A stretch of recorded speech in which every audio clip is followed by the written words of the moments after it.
और news one India ने कांग्रेस सांसद इमरान मसूद से खास बातचीत की। इस दौरान उन्होंने क्या कुछ कहा, उन्हें सुनते हैं।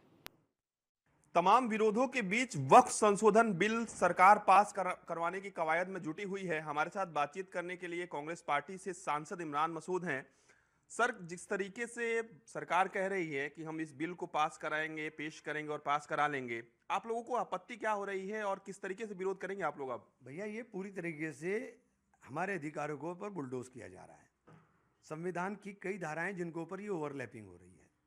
वक्फ की प्रॉपर्टियों को खुर्द-बुर्द किया जा रहा है और वक्फ की तमाम प्रॉपर्टियों से जो आमदनी हो सकती है उसके लिए जो कब्जा धारक हैं उन कब्जा धारकों के लिए रास्ता खोला जा रहा है।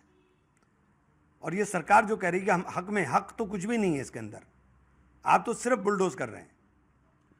नसरुद्दीन चिश्ती कह रहे हैं कि सही है, होना चाहिए वक्फ संशोधन बिल में, संशोधन होना चाहिए वक्फ बिल में। किस तनख्वाहिए की बात कर रहे हैं आप?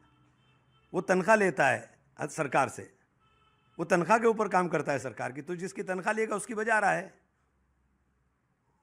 उत्तर प्रदेश के मुख्यमंत्री योगी आदित्यनाथ ने कई बयान दिए। एक बयान उनका ये है कि हिंदुओं से अनुशासन सीखना चाहिए और खासतौर पे जिक्र हुआ कि महाकुंभ में तमाम लोग आए और किसी के साथ अभद्रता नहीं हुई, इस तरीके की चीज़ें नहीं हुई। आपको लगता है कि वाकई में हिंदुओं से अब अनुशासन सीखना चाहिए? भैया, अनुशासन तो सबसे सीखना चाहिए। अनुशासन सीखने की बात है तो सबको सबसे सीखना चाहिए। इस बार ये बहुत बड़ा विषय है। उत्तर प्रदेश के मुख्यमंत्री योगी आदित्यनाथ कह रहे हैं कुछ लोग व्यक्तिगत स्वार्थ के लिए वक्फ का विरोध कर रहे हैं और ऐसे हो हल्ला कर रहे हैं। कोई एक काम बता दीजिए वक्फ ने जो सार्वजनिक लोगों के लिए जो मदद की हो या ऐसी चीज़ें की हो। तो आप बताइए ना, ये तो जिम्मेदारी आपकी है। 8 साल से तो मुख्यमंत्री आप ही हैं। वक्फ आप ही के अंडर में है, सरकार के अंडर ही काम करता है ना। वक्फ बोर्ड तो सरकार के अंडर ही काम करता है। तो वक्फ बोर्ड सरकार के अंडर काम करता है, उसका प्रबंधन करने का काम वक्फ बोर्ड करता है। वक्फ बोर्ड के अंदर आपने क्या कराया, आपने क्या चीज़ें देखी, तो आपको एक्शन लेना चाहिए। उत्तर प्रदेश के मुख्यमंत्री योगी आदित्यनाथ ये भी कह रहे हैं कि आप तुलना कर रहे हैं सड़क पर नमाज की और कांवड़ यात्रा की। तो कांवड़ यात्रा तो हरिद्वार से गाजियाबाद के क्षेत्रों तक चलती है, तो वो तो सड़क पर ही चलेगी। नमाज को लेकर उन्होंने कहा कि सड़क पर नमाज नहीं होनी चाहिए, उसके लिए मस्जिद बनी हुई है। देखिए, सरकार की प्रॉपर्टी सड़क है और ये निर्णय सरकार का है। अगर सरकार ने कहा है कि सड़क पर नमाज नहीं होगी तो सड़क पर नमाज नहीं होगी।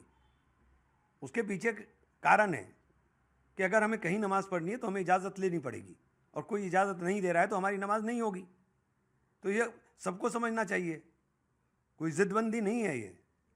उत्तर प्रदेश के मुख्यमंत्री योगी आदित्यनाथ ने कहा कि हम मुहर्रम के जुलूस तो निकलने देते हैं, ये कहते हैं कि ताजिया का जो साइज है वो छोटा कर लो, हाई टेंशन तार में मर जाओगे, हम हाई टेंशन तार तो हटा नहीं सकते हैं। आपको लगता है कि सही बयान है उनका?